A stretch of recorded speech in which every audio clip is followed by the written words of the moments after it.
Pastor, maayong gabi aduna ako'y pangutana kabahin kini dihang gilangsang si Jesus sa cross uban sa duha ka tawo sa iyang kaliran nga gilangsang usab. Pangutana Pastor, kadtong usa ka tawo nga gilangsang miingon siya, Jesus, kung atua ka na sa langit ayaw ako kalimti og mitubag si Jesus karon dayon mooban ikaw sa akong ginharian sa akong bana-bana Pastor, wala to mahiuban kay pagkayab ni Jesus sa iyang ginharian siya raman usa.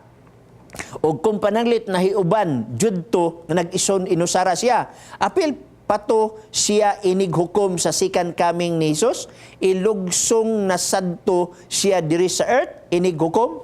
Daghang salamat ini. So kini siya nagtuog yun nga inig kamatay sa tawo mulaw sa langit. Pero ang iyang eksplikasyon wa lang gyud to magkuyog kang Ginoong Hesus. Kay nganuman nakasaka ko ni si Jesus, siya ra isa. Okay? So, kini imo nga teksto nga basihan igsoon, naa kini sa Lucas Kapitulo 23 sa iyang versikulo 43. Atong tanaan ang Lucas 23, versikulo 43. No?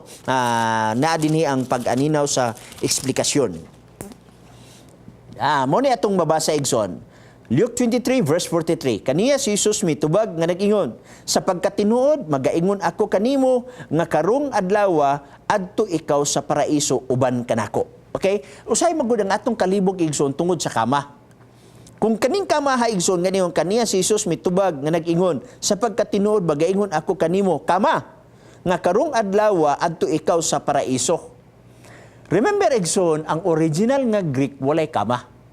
Nasa uban nga gusto magtalantaw ani nga interpretasyon ingani. Sapagkat tinuod mag-ingon ako kanimo instead nga ang kama dinis kanimo, walay kama diha. Kunil ingon nga karong adlaw kama. Meaning to say adunay kama. So meaning karong adlaw gisaaran siya. Kung kana nga sa adalon siya sa paraiso. Ang pangutana, tanaw na to kung correct ba ang interpretation sa hunahuna sa uban nga wala siya makasaka sa langit. Sa imong pangutana dinhi igsoon nga wala siya, tama ikaw.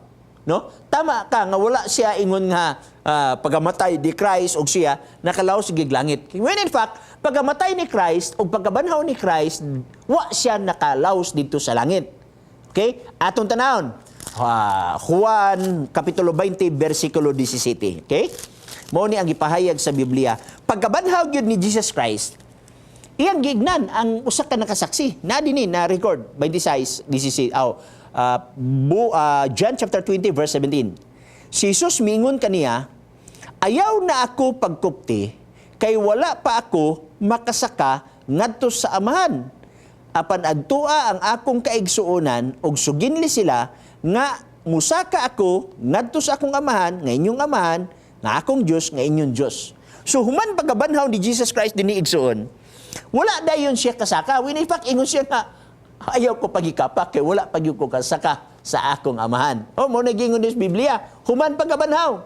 So meaning to say, namatay 5 minutes na bilin, meaning to say, igsoon, nga pagkamatay ni Christ, nilubong siya, wala siya nisakas sa langit. Pagbanhaw niya, wala siya nisakas sa langit. When in fact, naiyon siya nga, ayaw ko hikapa, kaya wala ko nakasaka sa akong amahan. Tama na ang imong ginahuna. Pero ingani, ang pagkabanhaw igsuon, didto na sa pagbalik ni Christ. Sumala sa unahuna sa uban nga ini kamatay sa tao, law siya sa langit, ang maldito law sa impierno, kinsa may balikan ni Christ kung siya mobalik pag-usab. Diba, nag-ingon man si Jesus Christ sa Juan 14 versikulo 1 ngadto sa 3, dili magkaguol ang inyong kasing-kasing. Tumuo kamo kanako, tumuo sab kamo sa amahan. Sa balay sa akong amahan, daghang poy anan. Ako moadto aron sa pag-andam og dapit kaninyo. Og sa makaadto na ako, mobalik ako pag-usab aron pagkuha kaninyo. Kinsa may ang kuhaon nga to na mas langit? So magbalios. Pero actually, wala tayong mabasa din hiigsoon nga ini kamatay sa tao, diretso din siya sa langit. Mabitaw si Jesus Christ din sa Acts chapter 1. 40 days pa man gani iyang ngulat des kalibutan iya sa ni sakas langit. Mabitaw ang uban nga magselebrar og 40 dias. Kay ngano man ilang giawat-awat si Jesus Christ nga 40 dias siya nagpuyo ni sa langit iya sa ni sakas sa langit, no? Ang nagpuyo ni siya ta iya sa ni sakas sa langit, no? So mubo naman kay itong panahon di lang kumukuha og mga pangutana din